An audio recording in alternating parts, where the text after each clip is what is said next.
Hello. Hello, नमस्कार ताई. हो ताई, बोला ना. शेतकऱ्यांना जी नुकसान भरपाईची रक्कम मिळाली ती फक्त 2 हेक्टरची मिळाली, परंतु ज्या वेळेस जी.आर. निघाला त्यावेळेस असं सांगण्यात आलं की 3 हेक्टरच्या मर्यादित शेतकऱ्यांना नुकसान भरपाई मिळणार. हो. मग उर्वरित 1 हेक्टरची नुकसान भरपाई आहे ती शेतकऱ्यांना केव्हा मिळणार आणि कोणकोणत्या शेतकऱ्यांना मिळणार त्याबद्दलची माहिती हवी होती. हो, नक्कीच ताई. तुम्ही जो प्रश्न विचारलाय अगदी महत्त्वपूर्ण आहे. कारण अनेक शेतकऱ्यांना हा प्रश्न सतावत आहे की शेतकरी बांधवांना जी नुकसान भरपाई मिळत आहे ती फक्त 2 हेक्टरची मिळालेली आहे. परंतु राज्य शासनाच्या माध्यमातून दिवाळीपूर्वी जो जी.आर. निर्गमित करण्यात आला त्यामध्ये असं स्पष्ट सांगण्यात आलं की 3 हेक्टरमध्ये शेतकऱ्यांना नुकसान भरपाई मिळणार आहे. आता यातल्या 2 हेक्टरचे पैसे तर शेतकऱ्यांना मिळालेले आहेत, बरोबर ना? हो. तर मग आता जे 1 हेक्टरची मदत आहे किंवा मग 1 हेक्टरचे जे पैसे आहे ते शेतकऱ्यांच्या बँक खात्यात केव्हा येणार असा शेतकरी प्रश्न विचारताय. तर ते केव्हा येणार हे तर आपण पाहणारच आहोत. त्यापूर्वी कोणकोणत्या जिल्ह्यातील शेतकरी बांधवांना हे जे अनुदानाचे पैसे आहेत 1 हेक्टरचे उर्वरित तर ते कोणकोणत्या जिल्ह्यातील शेतकऱ्यांना मिळणार ते अगोदर जाणून घेऊया आपण.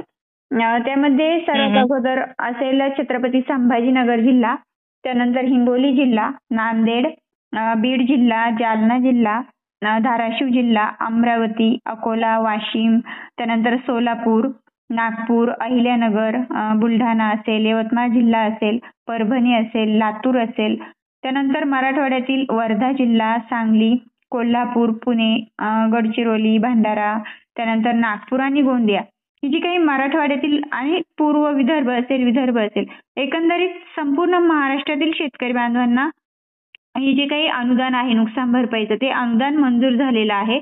आणि त्यांच्या खात्यामध्ये जे तुम्ही प्रश्न विचारला की उर्वरित 1 हेक्टरचे पैसे केव्हा जमा होणार, तर ते पैसे जमा होण्यास सुरुवात देखील झालेली आहे.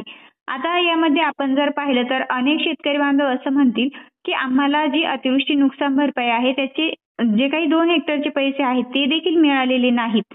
मग आम्हाला 1 हेक्टरचे पैसे मिळणार का? तर त्या शेतकरी बांधवांना एकच म्हणजे आपण यापूर्वी सुद्धा प्रत्येक अपडेटमध्ये सांगत होतो की शेतकरी बांधवांनो तुमची ई-के.वाय.सी कंप्लीट करा, तुमचं फार्मर आयडी कार्ड काढून घ्या आणि ज्या शेतकऱ्यांनी ई-के.वाय.सी कंप्लीट केली त्यांनी फार्मर आयडी कार्ड काढून घेतलं अशा शेतकऱ्यांच्या बँक खात्यामध्ये अतिवृष्टी नुकसान भरपाईचे जे 2 हेक्टरचे पैसे आहेत ते जमा सुद्धा झालेले आहेत. आणि मग आता त्या शेतकरी बांधवांना त्यांचं 1 हेक्टरचं जे अनुदान बाकी आहे ते देखील जमा होण्यास आता सुरुवात झालेली आहे. आता हे जे अनुदान आहे तर हे अनुदान सरकारी यंत्रणेकडून प्राप्त झालेल्या अधिकृत माहितीनुसार पुढील 3 ते 4 दिवसांच्या कालावधीमध्ये मोठ्या संख्येने शेतकऱ्यांच्या बँक खात्यात जमा करण्यात येईल. म्हणजे हे वितरण चालू केलेलं आहे परंतु ते टप्प्याटप्प्याने केलं जाईल जेणेकरून सर्व पात्र शेतकऱ्यांना एकाच दिवशी ती रक्कम मिळणार नाहीये. म्हणजे प्रत्येक जिल्ह्यातील शेतकऱ्यांची संख्या असेल त्यांची पडताळणी आणि अर्जांची तपासणी करून त्यांच्या बँक खात्यात ते पैसे जमा होतील. आता आपण जर पाहिलं तर शेतकऱ्यांना जी मिळणारी रक्कम आहे ती त्यांच्या पिकांच्या नुकसानीच्या टक्केवारीवर अवलंबून असते. आता जसं की तुमचं नुकसान 50% झालं असेल, 60% झालं असेल, म्हणजे ज्या शेतकऱ्यांचं जेवढं नुकसान झालं त्यानुसार त्यांना नुकसान भरपाई मिळणार आहे. आता काही शेतकऱ्यांना 5,000 रुपये मिळालेले आहेत, काहींना 6,000 रुपये, तर काहींना ज्यांचं जास्त नुकसान झालं म्हणजे 90%, 100%च्या आसपास नुकसान झालं त्यांना प्रति हेक्टरी 8,500 जसं की जी.आर. मध्ये सांगण्यात आलं होतं तसा लाभ सुद्धा दिला जात आहे. आता ही जी रक्कम आहे ही शेतकऱ्यांच्या थेट लाभार्थी म्हणजे ज्या खात्याला तुमचा आधार हे बँकेला लिंक केलेलं आहे अशाच खात्यामध्ये ती जमा होत आहे. त्यामुळे तुमचं जे बँक खातं आहे ते शेवट तुम्ही ते आधारला कोणत्या खात्याला आधार लिंक केलेलं आहे त्याच बँकेमध्ये तुमचं जे अतिवृष्टी अनुदान आहे ते जमा होणार आहे. आता यामध्ये काही शेतकऱ्यांची तक्रार असते की त्यांना खात्यात पैसे जमा झाल्याचा मेसेज येत नाहीये. तर आता सध्या आपण जर पाहिलं तर बँकांवरती जो प्रचंड ताण आहे म्हणजे एकाच वेळी हजारो शेतकऱ्यांचे व्यवहार होत आहेत आणि त्यामुळे प्रत्येक व्यवहाराचा संदेश पाठवणं बँकांकडून शक्य होत नाहीये अशी माहिती आपल्याला समोर मिळालेली आहे.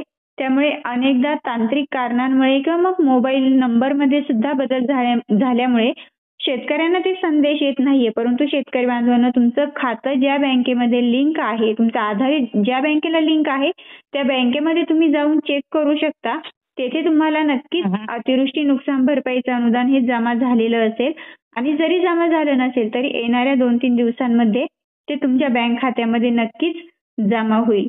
आता शेतकऱ्यांचा एक महत्त्वाचा प्रश्न आहे की रब्बीचं जे अनुदान आहे ते देखील मंजूर झालेलं आहे. मग त्याचंही 1 हेक्टरचे पैसे बाकी आहेत. तर शेतकरी मित्रांनो त्याही 1 हेक्टरचे पैसे वितरणास सुरुवात झालेली आहे. त्यामुळे जर तुम्हाला अतिवृष्टी नुकसान भरपाईचं अनुदान आलं असेल तर कुठलंही काम करायचं नाहीये तरी सुद्धा म्हणजे कुठलंही काही काम न करता तुमच्या बँक खात्यामध्ये रब्बीचेही प्रति हेक्टरी 10,000 रुपये हे तुमच्या बँक खात्यामध्ये जमा होत आहेत. काही शेतकऱ्यांना जमाही झालेले आहेत आणि ज्यांना जमा झाले नसतील त्यांनाही येत्या 2 ते 3 दिवसांमध्ये नक्कीच जमा होतील. धन्यवाद ताई, खूप महत्वाची माहिती दिल्याबद्दल. ओके धन्यवाद.